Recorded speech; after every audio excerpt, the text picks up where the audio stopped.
Well, I bought it in '64 and played in different bars and stuff with it. I had a little experience with it. My son took it to his place where he was living with some other kids, and I found it was missing, so I called him and said, "You get that guitar and get it home." And the next day he called his mother and said, "Mom," he said, "that guitar has been stolen." So I had a picture of it, me playing it, and so I took it into this guy and asked him if he could appraise it. And he looked at me kind of funny a couple times, and finally he said, "You know, I think I had your guitar in here a couple weeks ago." He said, "I bought it out of a hawk shop in Coeur d'Alene." And he said, "I shipped it back east and I traded it for 2 Dobros." And I said, "Well, do you know the guy's name?" And he said, "Yeah, I've got his name and phone number."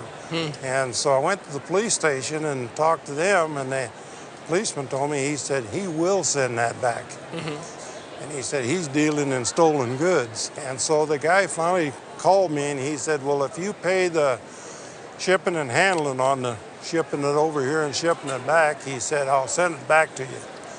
And I said, "Okay." Well, I knew the kid through checking with the hawk shops and stuff. So I went and talked to him and his dad. And I told his dad, I said, "If you pay for the shipping and the handling, I won't press charges on your son." And he said, "Okay."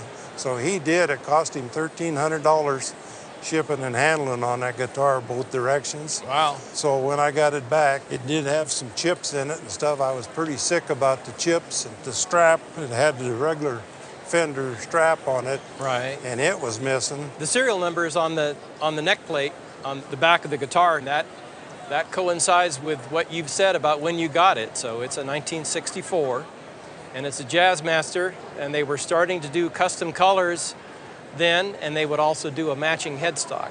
The earlier custom color Fenders would just have the custom color on the body, but the headstock would be the blonde maple. Oh.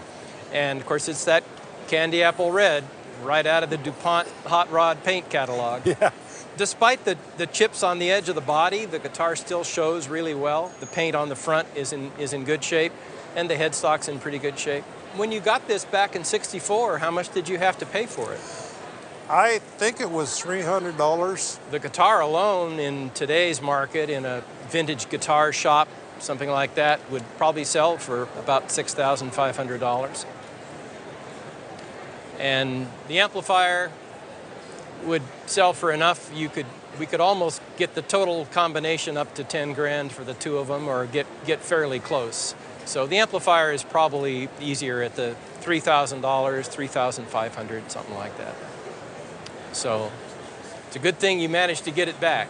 Oh yeah, I was tickled to death. Of course, I wouldn't sell it anyway. It's got a lot of memories.